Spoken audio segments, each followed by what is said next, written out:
Next जो हमारा question start हो रहा है 1.4, उसमें कह रहा है री right the following in standard form. यानी हमारे पास कुछ वैल्यूज़ लिखी गई हैं और हमें उन्हें दोबारा से स्टैंडर्ड फॉर्म में लिखना है।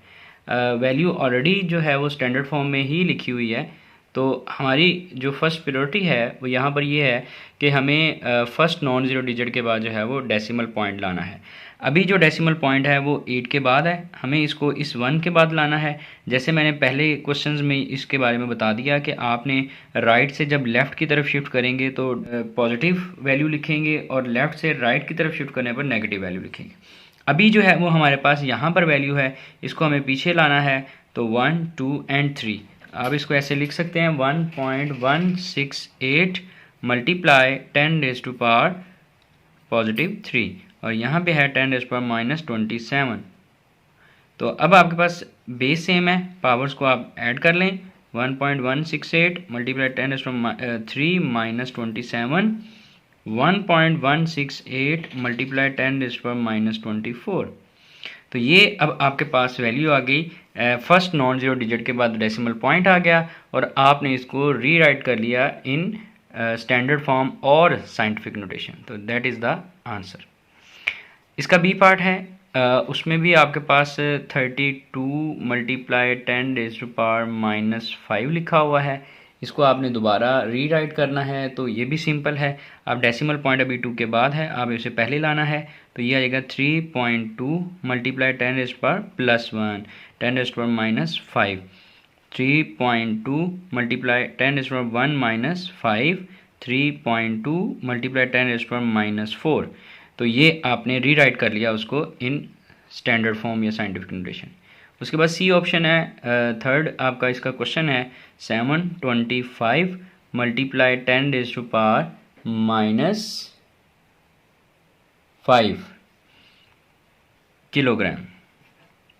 यहाँ पे हमने इसकी प्रीफिक्स को जो है उस तरह से सॉल्व, जिस तरह पहले आपने देखा कि आपने प्रीफिक्स को रिमूव किया और उसकी जगह वैल्यू लिखी, यहाँ पे भी वही काम आपने अगेन करना है। पहले आप फिक्स को इस यहाँ से रिमूव कर लें। 725 multiply 10 raise to power minus 5 multiply 10 raise to power 3, जो कि किलो की जगह पे आपने यानी जो प्रीफिक्स लिखी हुई थी उसकी जगह पे उसकी वैल्यू लिख दी। अब आपके पास आ गया 725 multiply 10 raise to power minus 5 plus 3 gram. तो ये आ गया 725 multiply 10 raise to power plus minus minus minus 5 minus 3 2 gram आ गया। अब आपने फर्स्ट नॉन ज़ीरो डिजिट के बाद डेसिमल पॉइंट लाना है, तो 1 एंड 2 725 यानी 7.25 multiply 10 raise to power 2 and multiply 10 raise to power minus 2। अब बेस सेम है, पावर्स को आप क्या कर देंगे add, 10 raise to power plus 2 minus 2 10 raise to power 0 और 10 रेज़ टू पावर 0 क्या होता है 1 के इक्वल। तो ये आ गया 7.25 ग्राम। ठीक है, अब ये है आपके पास थर्ड और जो क्वेश्चन है उसका आंसर।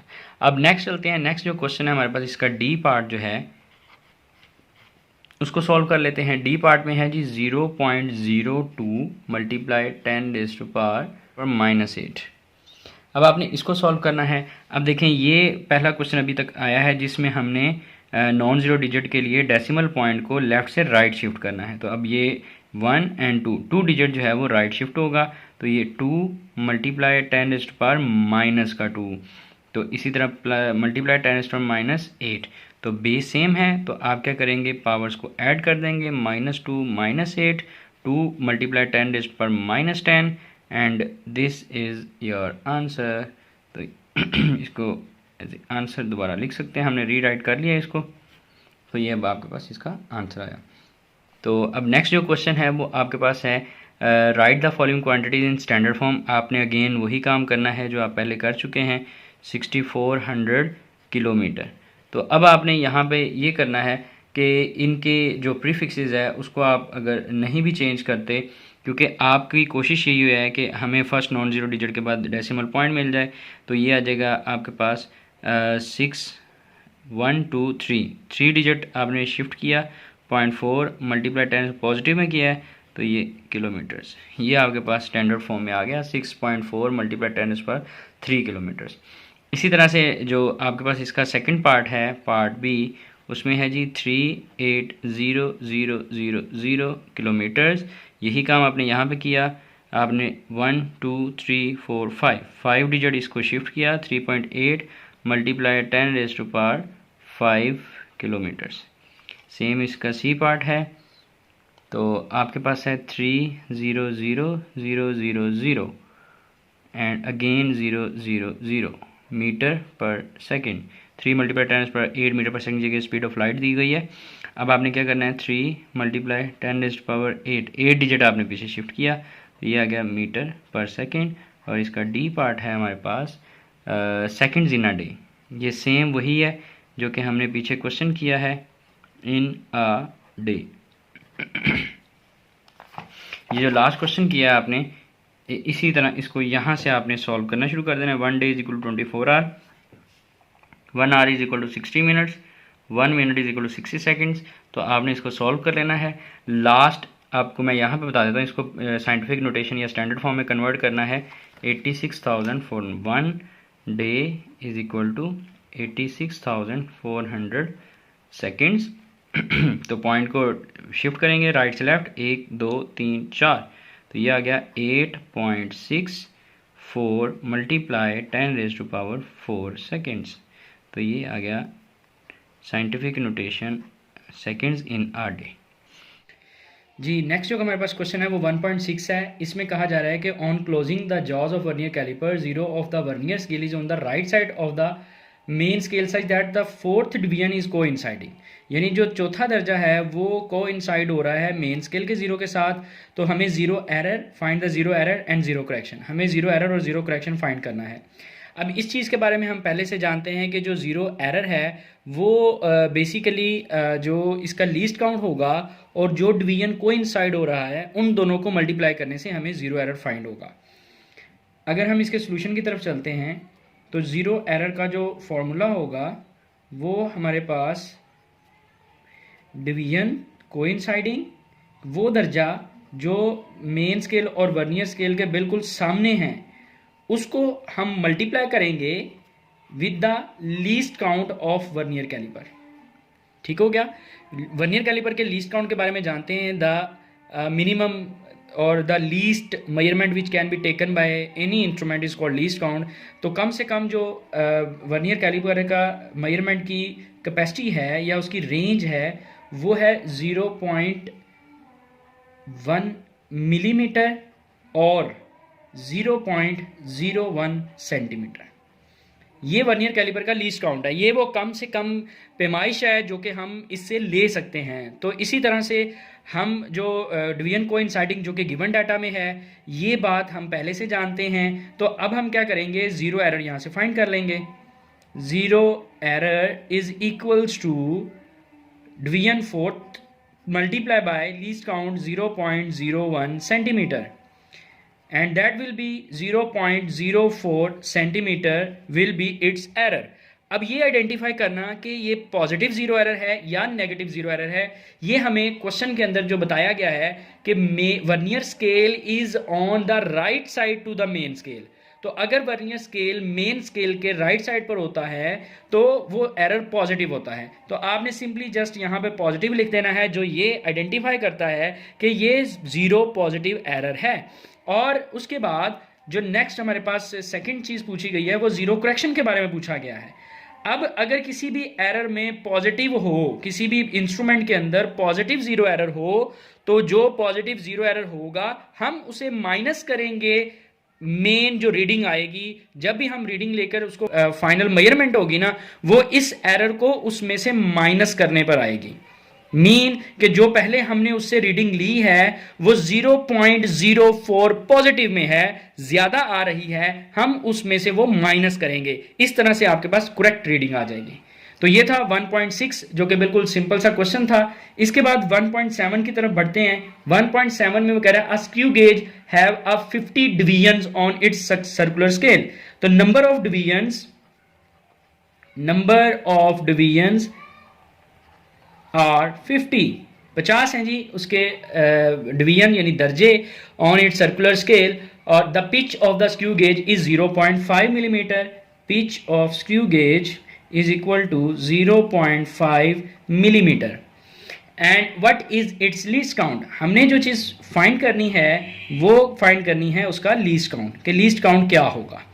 अब इसके बारे में हम जानते हैं, फॉर्मूला हमने इसका स्क्रू गेज का पढ़ा था कि least count of the screw gauge, ये जो वर्ड है वो स्क्रू गॉज है, जी जो गेज होता है GUAGE होता है, ये स्क्रू गॉज है GAUGE, गॉज।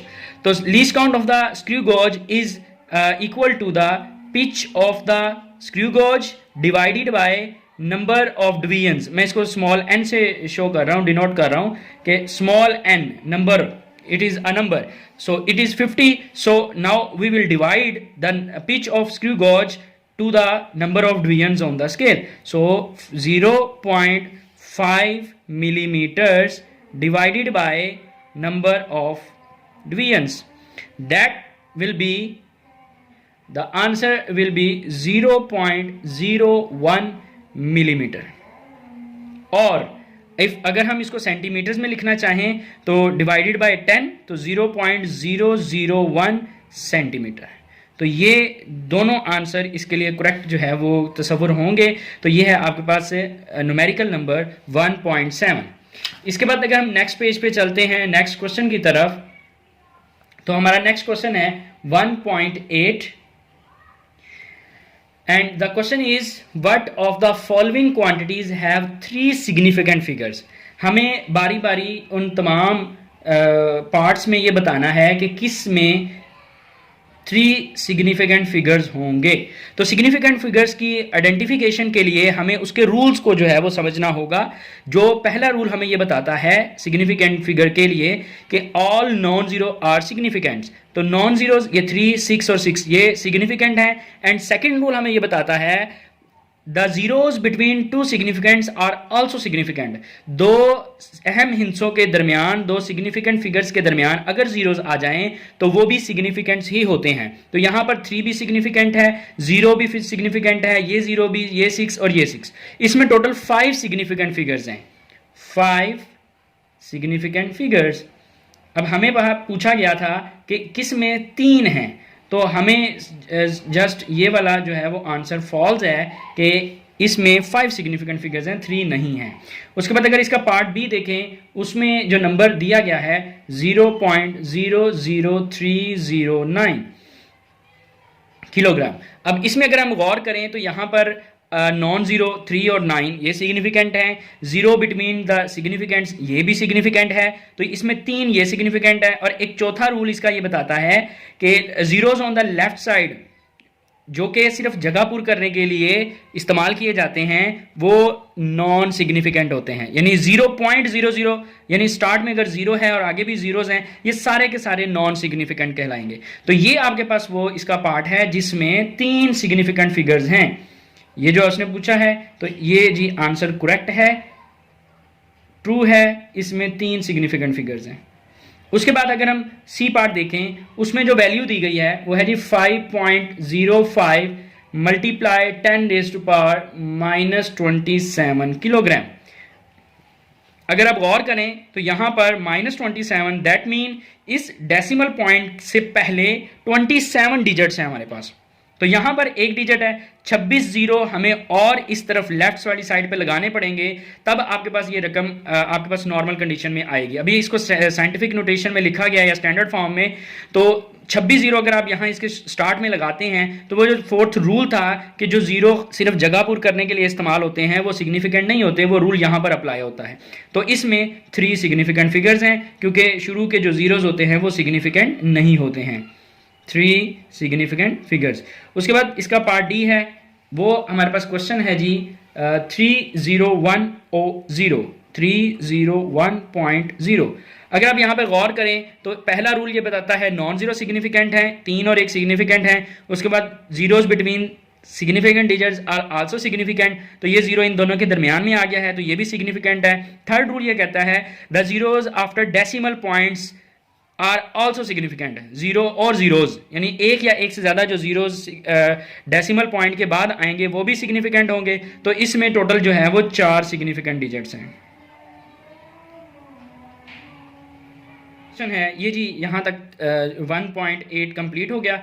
उसके बाद 1.9 की बात करें तो उसमें भी इसी तरह का क्वेश्चन है, what are the significant figures in the following measurement, कि इनमें आपने बताना है कितने सिग्निफिकेंट फिगर्स हैं। तो आपने सिंपली वो नंबर लिखना है 1.009 मीटर। सो आप देख रहे हैं जैसे हमने पहले रूल्स डिस्कस किए हैं, non zero significant, zeros between significant और आल्सो सिग्निफिकेंट, तो इसमें टोटल नंबर 4 सिग्निफिकेंट फिगर्स मौजूद हैं, सिग्निफिकेंट फिगर्स। उसके बाद अगर हम पार्ट इसका बी देखें तो बी पार्ट में हमसे जो नंबर बताया गया है वो है जी 0.00450। तो यहाँ पे भी देखें तो पहले वाले 0 सिग्निफिकेंट नहीं है, 4 और 5 सिग्निफिकेंट है, and the 0 after decimal point in the last 1 और मोर आर आल्सो सिग्निफिकेंट। तो ये इसमें टोटल 3 सिग्निफिकेंट फिगर्स हैं। उसके बाद इसका सी पार्ट है हमारे पास। सी पार्ट में बताया जा रहा है 1.66 मल्टीप्लाई 10⁻⁻27 kg। तो इसमें भी अगर गौर करें तो आपके पास टोटल 3 सिग्निफिकेंट फिगर्स हैं। ये -27 का मतलब है इस डेसिमल पॉइंट के से पहले 27 डिजिट्स हैं। हमारे पास एक डिजिट यहाँ पर है, 26 जीरो आएंगे तो वो इतने इसमें इंक्लूड नहीं होंगे, तो इसलिए वो भी 3 इसके अंदर सिग्निफिकेंट फिगर्स होंगे। उसके बाद जो इसका लास्ट पार्ट है पार्ट डी, उसमें वो कहा जा रहा है 2001, और आप देख सकते हैं कि जो डी पार्ट में 2b सिग्निफिकेंट है, 0b 0b 1b, यानी ये जीरोज बिटवीन 2 सिग्निफिकेंट, तो ये 4 सिग्निफिकेंट फिगर्स हैं। उसके बाद लास्ट क्वेश्चन है, उसमें कहा जा रहा है कि जी a chocolate wrapper is 6.7 centimetre long and 5.4 centimetre wide. एक रैपर दिया गया है जो कि एक रेक्टेंगल शेप में है, और उसका हमें ये कहा गया है कि जो गिवन डाटा है उसमें उसकी लेंथ दी गई है, लेंथ इज़ 6.7 सेंटीमीटर, विड्थ और ब्रेड्थ इज़ 5.4 सेंटीमीटर्स, और हमें जो पूछना गया है वो है जी इसका area, what is the area of that wrapper. So area का फॉर्मूला, एक रेक्टेंगल के एरिया का जो फॉर्मूला है वो हम जानते हैं लेंथ मल्टीप्लाई बाय ब्रेड्थ और विड्थ। तो लेंथ भी हमारे पास गिवन है 6.7, विड्थ भी गिवन है 5.4, दोनों को मल्टीप्लाई कर दें तो हमारे पास आंसर आएगा 36.18 सेंटीमीटर स्क्वायर। तो अगर तो सिर्फ हमारे पास एरिया फाइंड करने का हमें कहा जाता तो ये हमारे लिए इनफ है, एरिया हमने फाइंड कर लिया। लेकिन साथ में उसने कहा है कि the reasonable number of significant figures, तो आपने रीज़नेबल नंबर लिखने हैं, तो राउंडिंग ऑफ करके इसको लिख लेते हैं। ये 5 से बड़ा वैल्यू है तो हमें क्या करना पड़ेगा, पीछे वाली वैल्यू में एक ऐड कर दें, तो ये जाएगा 36.2 सेंटीमीटर स्क्वायर। तो हम अगर सिर्फ इसको 2 डिजिट्स में लिखना चाहें तो ये 5 से छोटी वैल्यू है, तो हम इसमें ऐड किए बगैर इस तरह से 36 सेंटीमीटर स्क्वायर वैल्यू लिख सकते हैं, that is area of that chocolate wrapper. तो ये था आज तक का टॉपिक जिसमें हमने फर्स्ट चैप्टर के जो न्यूमेरिकल प्रॉब्लम्स हैं उनको सॉल्व किया और सीखा कि किस तरह से हम इसको सॉल्व कर सकते हैं। तो नेक्स्ट चैप्टर के लिए अल्लाह हाफिज़, थैंक यू सो मच।